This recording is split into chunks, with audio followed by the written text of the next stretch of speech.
여태 한국 교회와 목회자 그리고 신자들은 박혁을 까고 신사도주의에 신비주의라고 별의별 말들을 했으니 제목에 발작 버튼 누르겠지만 냉정하게 생각들 해봤으면 합니다. 물론 오직 말씀으로 이 모든 것을 이겨낼 수 있다고는 하지만 실정은 그렇지가 않죠.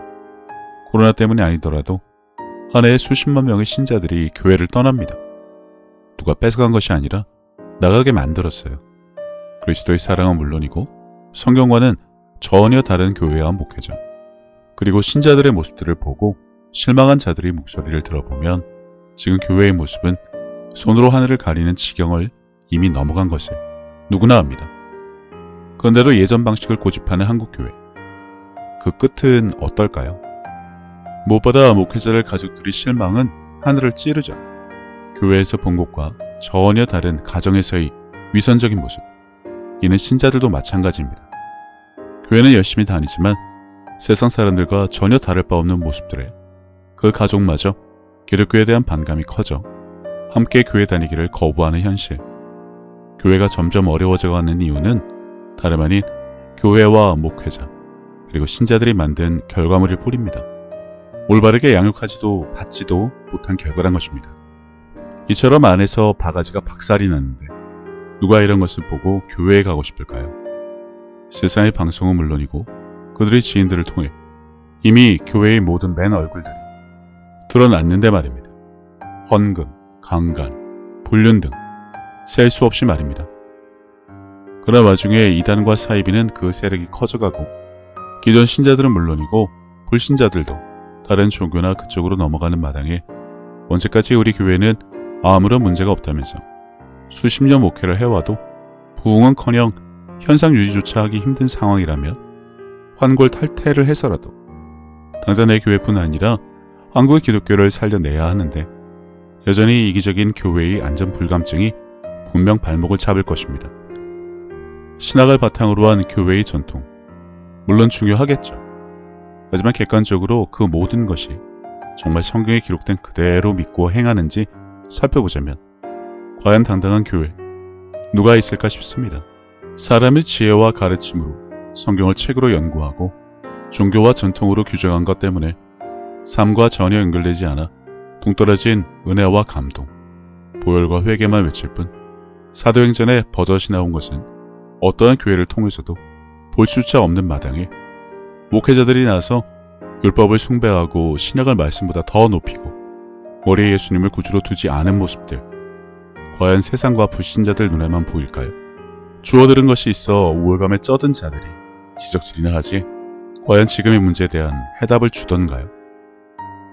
성경에도 있지만 사람들은 오감의 노예와 감각과 감정, 감성의 제국에 살기 때문에 보지 않으면 도무지 믿으려고 하지 않습니다. 이 와중에 교회 목회자들의 설교는 감성을 자극하며 즙이나 짜내는 설교에 흐느끼는 목소리로 고함을 지르지만 이젠 그것도 약발이 먹히지 않습니다. 그럼에도 불구하고 지금의 교회, 여전히 뜬구름 잡는 막연한 설교만이 팽배하죠. 하나님의 은혜, 십자가 보혈, 사랑과 믿음. 아무리 오래 교회를 다녀도 무엇 하나 실감하지 못하고 막연하게 믿어야만 하는 강조 아닌 강요 때문에 스스로 정죄감에 빠진 자들을 보면 분명 이것은 신약의 그것과 전혀 다를 뿐입니다. 세상은 갈수록 완악해지고 그리스도의 사랑은 전하는 것조차 손해로 여기며 오히려 조금이라도 상처받고 손해당할까 몸을 사리는 지금 과연 오직 말씀, 성경만 붙잡고 있는다고 해서 이 모든 것이 해결될 것이란 생각은 잠시라도 접어두어야 합니다. 우선 성경에 기록된 말씀을 좀 보겠습니다. 믿는 자들에게는 이런 표적이 따르리니 곧 그들이 내 이름으로 귀신을 쫓아내며 새 방언을 말하며 뱀을 집어올리며 무슨 독을 마실지라도 해를 받지 아니하며 병든 사람에게 손을 얹은 즉 나으리라 하시더라. 손을 내밀어 병을 낫게 하시옵고 표적과 기사가 거룩한 종 예수의 이름으로 이루어지게 하옵소서 하더라. 6월절에 예수께서 예루살렘에 계시니 많은 사람이 그의 행하시는 표적을 보고 그의 이름을 믿었으나 제자들이 나가 두루 전파할세 주께서 함께 역사하사 그 따르는 표적으로 말씀을 확실히 증언하시니라. 내가 진실로 진실로 너에게 이르노니 나를 믿는 자는 내가 하는 일을 그도 할 것이요 또한 그보다 큰 일도 하리니 이는 내가 아버지께로 감이라. 너희가 내 이름으로 무엇을 구하든지 내가 행하리니 이는 아버지로 하여금 아들로 말미암아 영광을 받으시게 하려 함이라.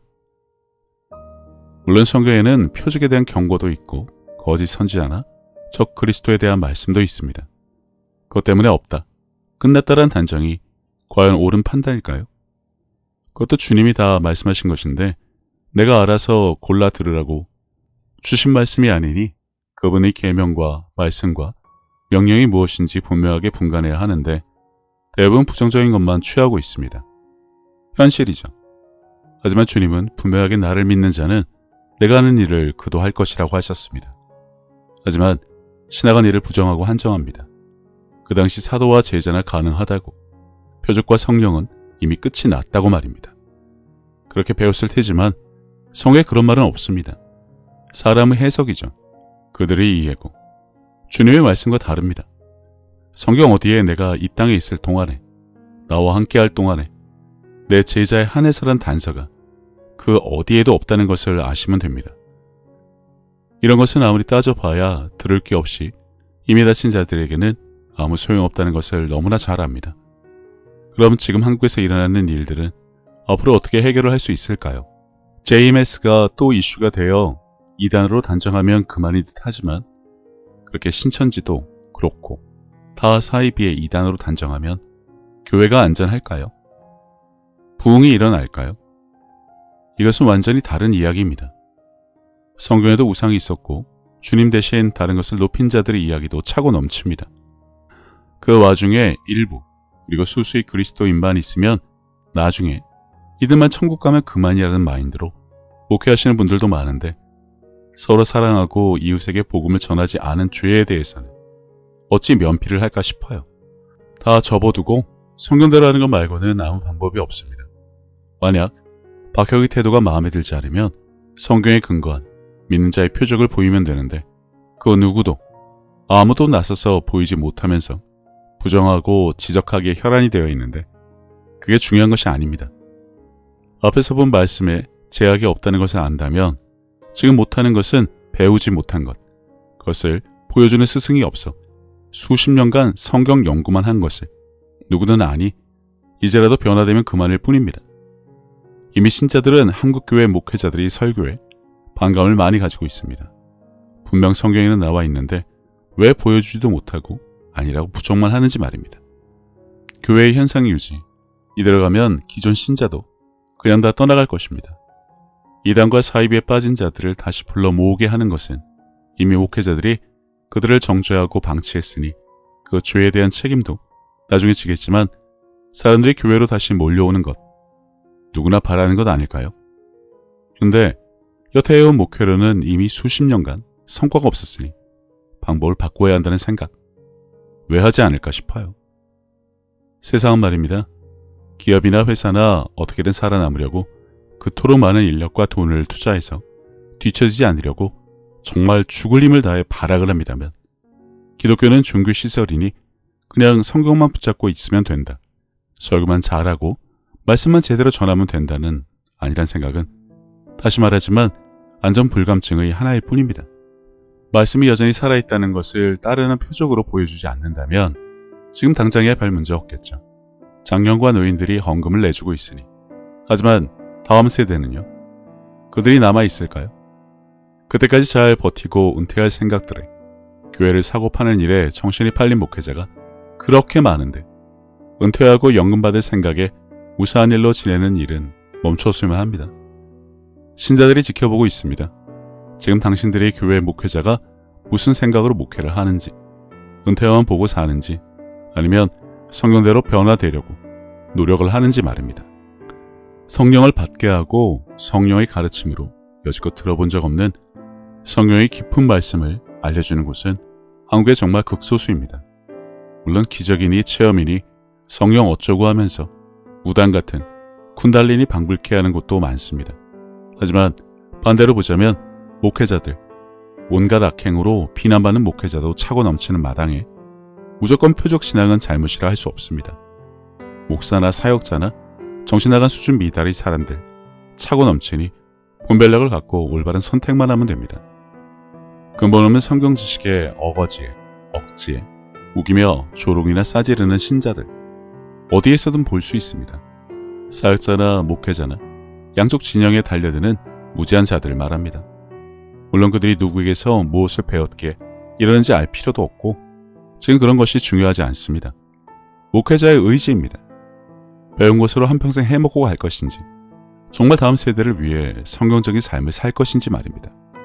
지금도 충분하고 바뀔 필요 없다는 분들은 해당 사항 없습니다. 신자들이 나가든 이단의 사이비를 찾든 관심조차 없다면 말입니다. 일부, 대다수가 중요하지 않습니다. 무조건 끝났다, 없다라는 것을 신봉하는 자들이 필요한 것이 아닙니다. 분명 성경에 기록된 내용이 있고 교회와 목회자가 보여주지 못하는 것이 있다는 것을 이젠 누구든지 압니다. 더 이상 손으로 하늘을 가리지 못합니다.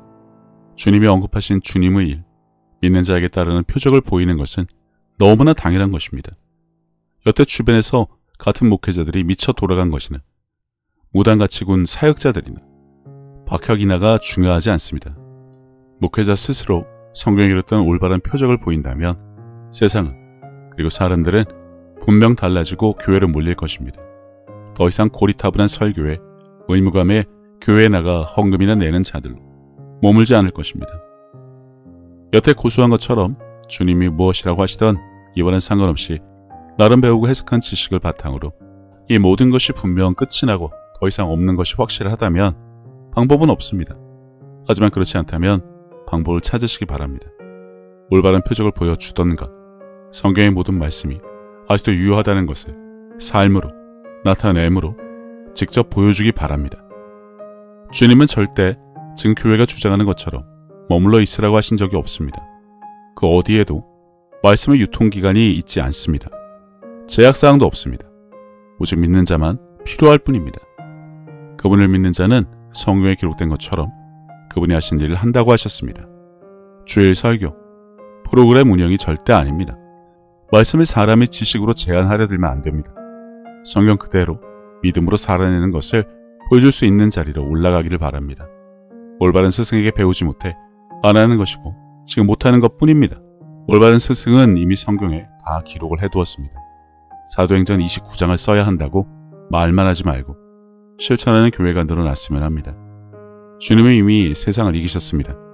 지금 이단과 사이비가 한국에 판을 치는데 무엇으로 그것을 가능하게 할지는 각자의 판단과 선택에 달린 책임일 뿐입니다.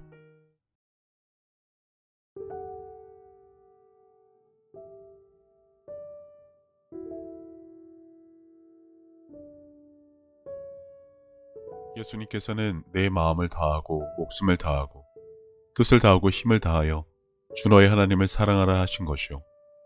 둘째는 이것이니 내 이웃을 내 자신과 같이 사랑하나 보다 더 큰 계명은 없다고 하셨습니다. 생각해보면 믿는 사람들은 이미 하나님께 받은 것이 너무나 많은 것을 아는 자들입니다. 예수님을 통해 죄사함과 구원을 받은 것부터 시작해서 살아 숨을 쉴 수 있는 공기와 바람, 맑고 푸른 하늘과 마실 물, 그리고 땅과 그 위와 아래의 많은 것들, 이미 오래전부터 내 주변에 있어 왔으니 당연한 것으로 여기며 우리는 여전히 값없이 공짜로 받아 그것들이 감사함을 잊고 살기는 했지만 그런 것 말고도 하나님으로부터 받은 사랑과 평안에 대해 생각하자면 끝이 없습니다. 하지만 사람은 하나님으로부터 받은 그 많은 은혜를 갚을 방법이 없습니다. 그래서 하나님께서는 내 이웃을 내 몸같이 사랑하는 것으로 그것을 대신 갚으라고 하신 것인지도 모릅니다. 그리고 지극히 작은 자에게 한 것이 곧 하나님께 한 것이라고 하셨으니 그분의 은혜를 알고 그분을 닮아가는 삶을 살아가야 한다면 지금 내가 살아가는 삶의 방향이 하나님과 나의 이웃을 사랑하는 올바른 길 위에 있는 것인지 한 번쯤 점검해 봐야 하지 않나 싶습니다. 이와 같이 하나님의 뜻, 그분이 기뻐하실 일이 무엇인지 알고 내게 주어진 소명을 다하기 위해 끊임없이 힘쓰고 노력하는 것도 크리스찬들이 마땅히 해야 할 일이 아닐까라는 생각을 해봅니다. 이제는 세상 유행에 따라 요동치던 내 마음을 모두 내려놓고 혼자서 하나님의 뜻을 헤아리는 시간을 가져보시기를 권해봅니다. 하나님은 세상 모든 사람들을 사랑하십니다. 그렇기 때문에 당신이 사랑받기에 마땅한 사람인 것처럼 당신의 가족도 이웃도 그분에게는 마찬가지로 소중한 자녀들입니다.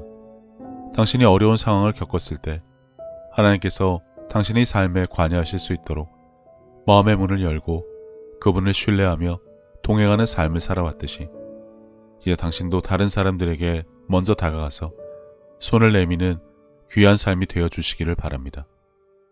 예수님께서 주신 새 계명, 서로 사랑하라. 저도 늘 제 자리에서 최선을 다하여 섬기고 사랑하며 살도록 하겠습니다. 감사합니다.